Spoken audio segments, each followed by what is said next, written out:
รายการต่อไปนี้เป็นรายการทั่วไปสามารถรับชมได้ทุกวัย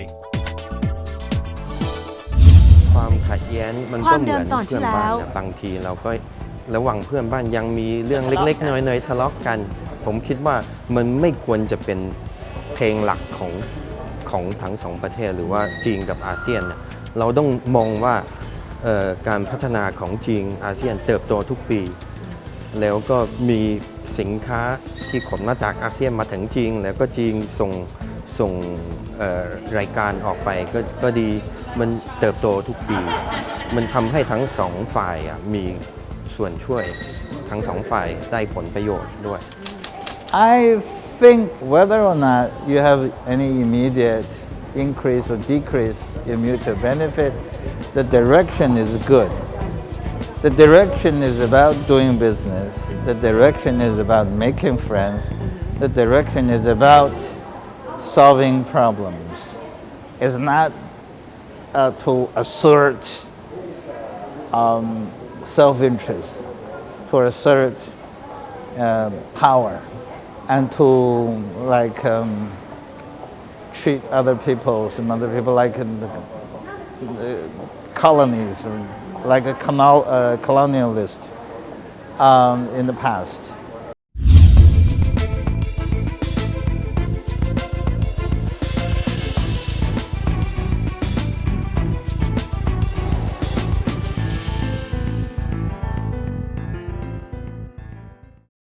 สนับสนุนโดย AIS ใช้ชีวิตได้มากกว่า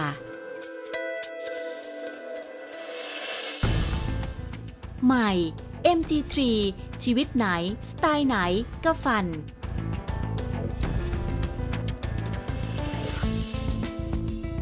ยกระดับความแรงและทนด้วย FB Premium Go SMF FB แบตเตอรี่ไฟดีไม่มีทรยศ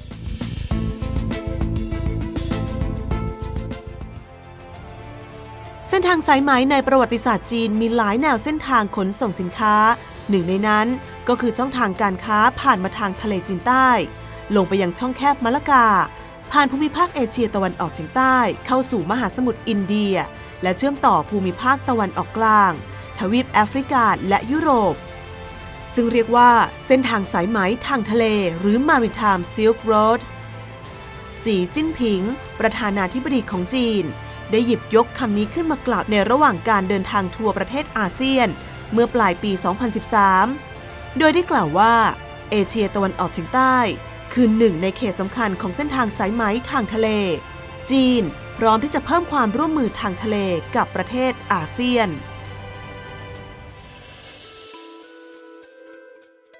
You know, I wouldn't think that China is doing a good thing or making a wise decision if it tries to be the, like the old emperor, that would be very stupid. Yeah. So the last question, what's the Chinese perspective towards ASEAN? Oh, ASEAN is very important for us, actually. First of all, we borrowed the inspirations from ASEAN, as I said, to start our economic reform. Deng Xiaoping visited Singapore and saw how those countries flourished from formerly farming countries to have an industry. And that's how we started economic reform. And secondly, we have historical ties. You don't have to really militarily conquer anyone to be close, right? And those people are really hardworking people. They, on the people-to-people level, I would say the Chinese and ASEAN people are actually psychologically or maybe culturally much closer than the Americans and the Mexicans. Do you think China wants to separate the issue of South China Sea disputes from the maritime Silk Road? Or at least this is what they're trying. Yeah, they are trying. Don't mix up the two issues. Yeah, they are trying very hard to say that these are two different matters. One is economic cooperation and investment, which should go ahead, and nobody has a problem with that. and the sea disputes we will discuss. Right. And they said they are drawing up a code of conduct. Well, they signed the code of conduct a few years ago, very recently, and the code of conduct was breached in the recent landfills and expansion of reefs to turn it into air landing strips and Navy facilities.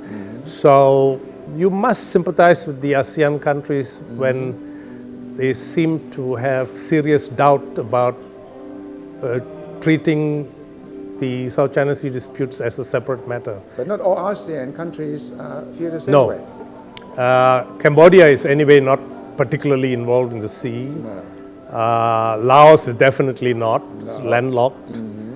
But the littoral states that share the waterway have great concerns.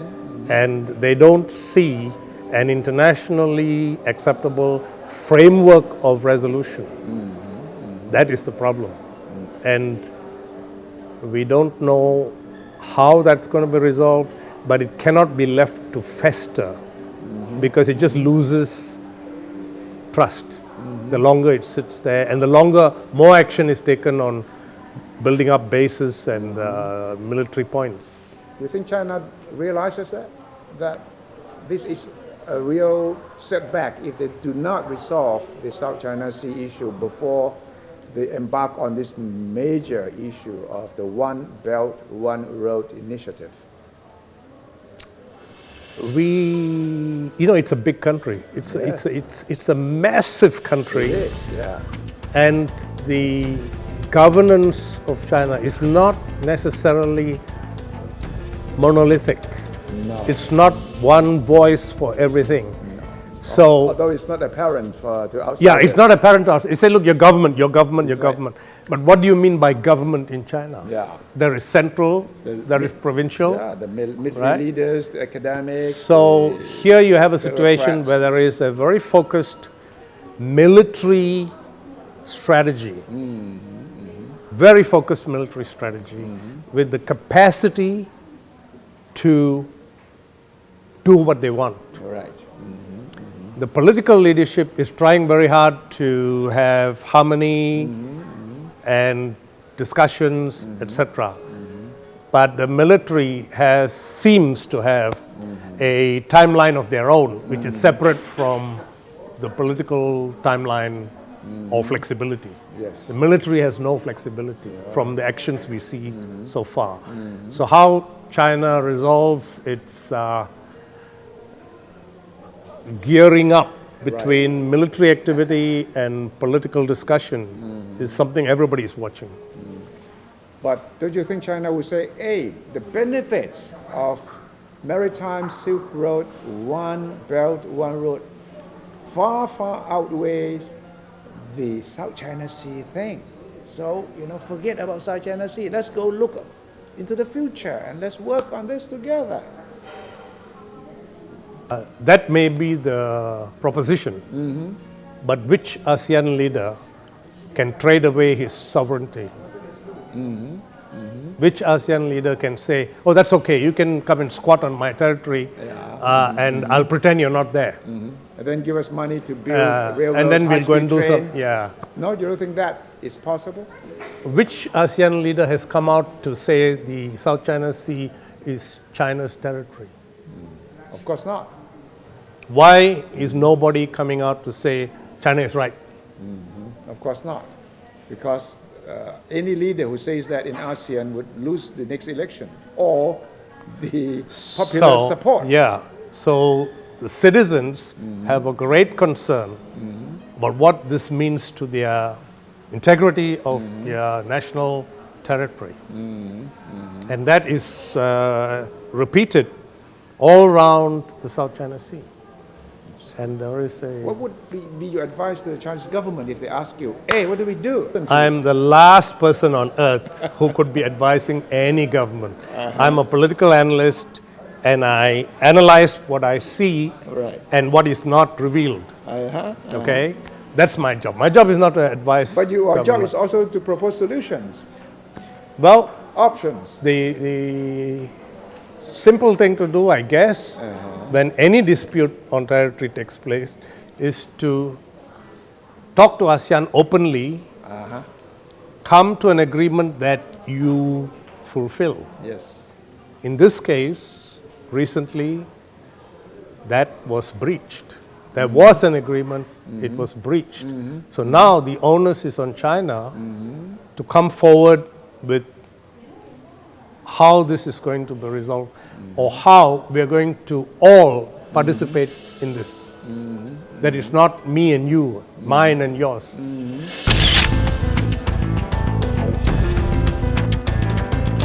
China do that without taking territory from other people, but that comes at the cost of my entitlement under UNCLOS. I'm not sure I'm that enthusiastic.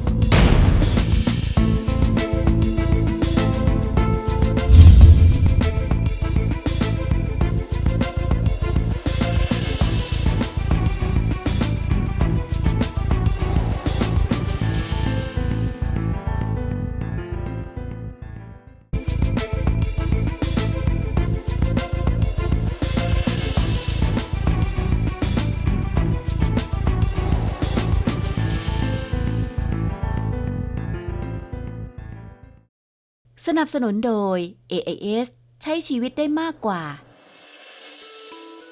The job is also to propose solutions, Well, options. the simple thing to do, I guess, when any dispute on territory takes place, is to talk to ASEAN openly, come to an agreement that you fulfill. Yes.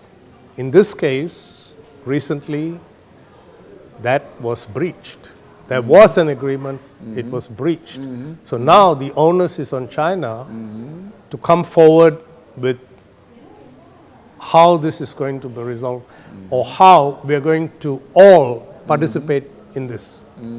That is not me and you, mine and yours.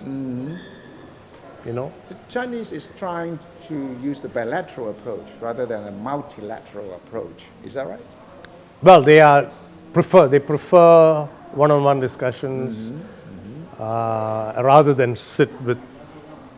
But I suspect when it comes to very unequal military capacity in discussing anything, it's the ant and the elephant. And all the ants are so scared to go near the elephant. Right. So they all want to get together to feel comfortable as a group, colony of ants talking to the elephant, rather than if the elephant even accidentally steps, the ant is killed. But the ants are not that unified. No, they're not. But overall, the littoral states have common purpose, common issues, and any principle that they can all agree in terms of the rules of dealing with these overlapping claims benefits everybody. Yes. And it's more efficient when you have one agreement collectively agreed, but then you don't have individual issues to deal with because collectively a commitment is given.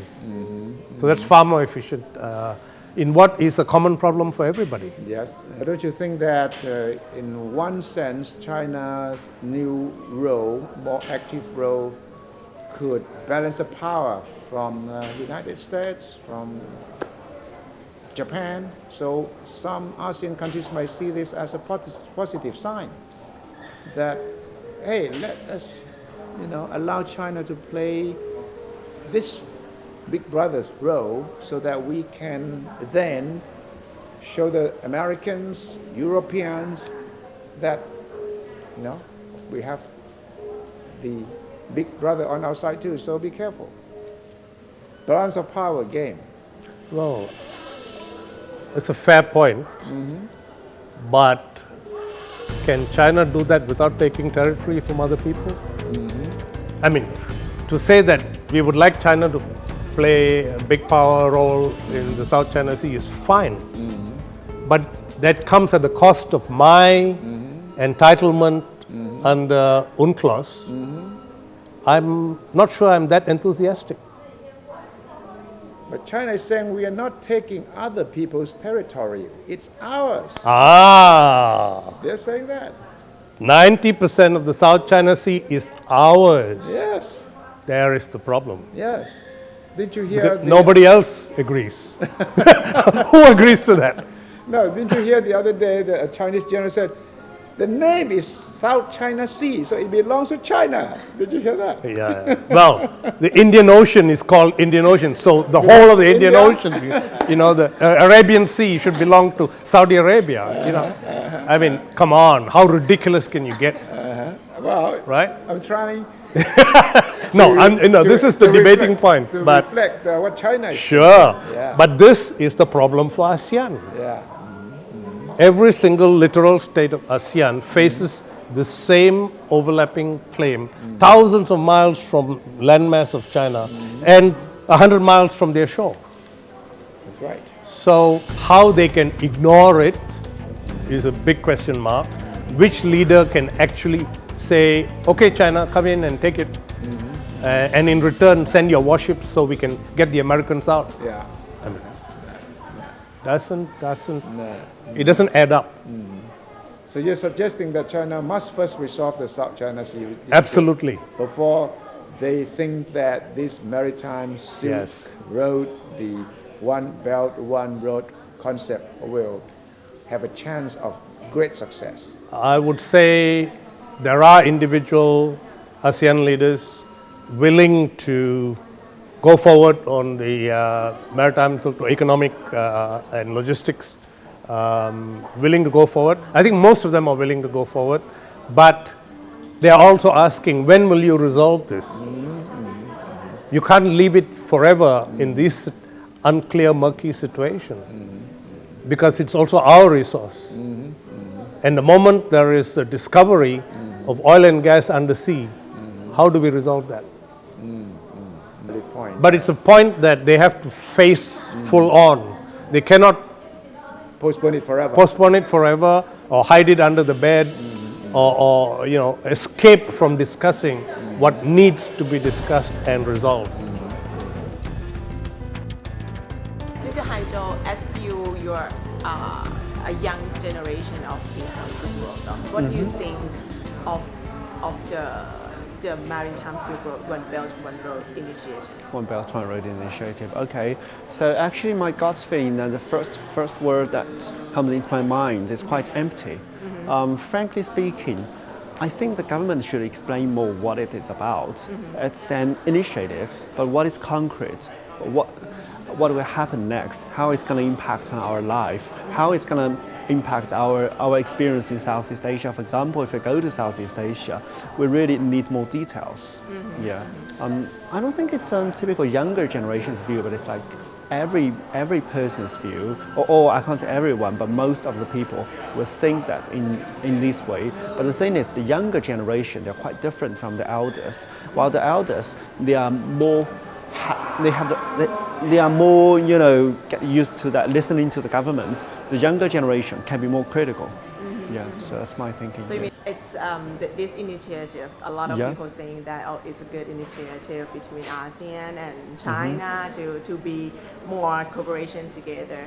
But do you think that the issues of the South China Sea disputed about the ASEAN, some countries in ASEAN and China would be the big barriers to this initiative? Well, of course, you can't say that there is no impact on the South China Sea issue, especially the frictions on the development of maritime Silk Road, because countries like Vietnam and the Philippines, they are not that kind of active on China's maritime Silk Road. Vietnam has been very skeptical on China's plan, and Philippines did not even join the AIIB, the Asia Infrastructure Investment Bank. I think these are some kind of signs that they are not 100% sure about maritime Silk Road, and I think the dispute on South China Sea is definitely an issue behind this. But on the other hand, if the maritime Silk Road can definitely bring something good, some benefit to countries like Thailand, to the relationship between China and Thailand, especially to the to the livelihood of the people between Thailand and China, I think other countries will see the benefits. So maybe developing the maritime Silk Road will be a chance for China to, I can't say to resolve, but to reconcile the frictions on the South China Sea with some Southeast Asian countries. แต่ว่าเหตุการณ์ล่าสุดหลังจากที่กองทัพเรือสหรัฐส่งเรือ USS Larsen หรือเรือพิฆาตติดขีปนาวุธนำวิถีของกองทัพแล่นเข้าไปใกล้ในรัศมี 12 ไมล์ทะเลจากหนึ่งในเกาะเทียมที่สร้างขึ้นมาโดยรัฐบาลจีนในเขตทะเลจีนใต้ซึ่งจีนอ้างกรรมสิทธิ์เหนือหมู่เกาะสปราตลีเมื่อช่วงเช้าวันอังคารที่ผ่านมาการกระทำนี้สร้างความไม่พอใจอย่างหนักให้กับจีนถึงขนาดเรียกทูตสหรัฐประจำปักกิ่งเข้าพบเพื่อประท้วงและบอกว่าการกระทำนี้ถือเป็นการคุกคามต่ออธิปไตยของจีนเรือพิฆาต USS Larsen แล่นผ่านเขตน่านน้ำที่จีนอ้างกรรมสิทธิ์เช่นเดียวกับฟิลิปปินส์และเวียดนามใกล้กับแนวปะการังมิสชีฟในหมู่เกาะสปราตลีการแล่นของเรือพิฆาต USS Larsen กินเวลา2 ชั่วโมงแต่ทางการจีนก็บอกว่ามีเรือ2 ลำของจีนแล่นติดตามเรือพิฆาต USS Larsen ส่วนเจ้าหน้าที่สหรัฐอีกคนบอกว่ามีการสื่อสารกันเป็นปกติอยู่แล้วระหว่างเรือสหรัฐและเรือของจีนขณะเดียวกันนายแอชตัน คาร์เตอร์รัฐมนตรีกลาโหมสหรัฐให้การต่อคณะกรรมาการทหารวุฒิสภาสหรัฐบอกว่าสหรัฐกระทำการลงไปโดยยึดหลักการพื้นฐานว่าเราจะบินข้ามแล่นเรือและปฏิบัติการใดๆก็ตามในกรอบที่กฎหมายระหว่างประเทศกำหนดเอาไว้และเมื่อใดก็ตามที่ปฏิบัติการนั้นจำเป็นต้องดำเนินการพื้นที่ทะเลจีนใต้มีความสำคัญทั้งในเชิงเศรษฐกิจและเชิงยุทธศาสตร์ความมั่นคงด้านพลังงานของเอเชียตะวันออกอย่างมากโดยประเทศในเอเชียตะวันออกเฉียงเหนือยังคงต้องพึ่งพาการใช้พลังงานที่ขนส่งผ่านเส้นทางนี้สูงมากคือประมาณ60%ของความต้องการพลังงานในประเทศนั้นและด้วยผลประโยชน์อันมหาศาลนี้เองที่นำไปสู่ความขัดแย้งที่นับวันก็จะทวีความรุนแรงมากขึ้นตราบใดที่ยังไม่สามารถหาข้อยุติในการอ้างสิทธิ์ที่คาบเกี่ยวกันได้การจัดตั้งกระบวนการเจรจาไกล่เกลี่ยโดยสันติวิธีและจัดทำระเบียบปฏิบัติที่ยอมรับร่วมกันจึงจำเป็นต้องดำเนินการอย่างต่อเนื่องเพื่อเป็นหลักประกันต่อความมั่นคงและความสงบสุขของภูมิภาค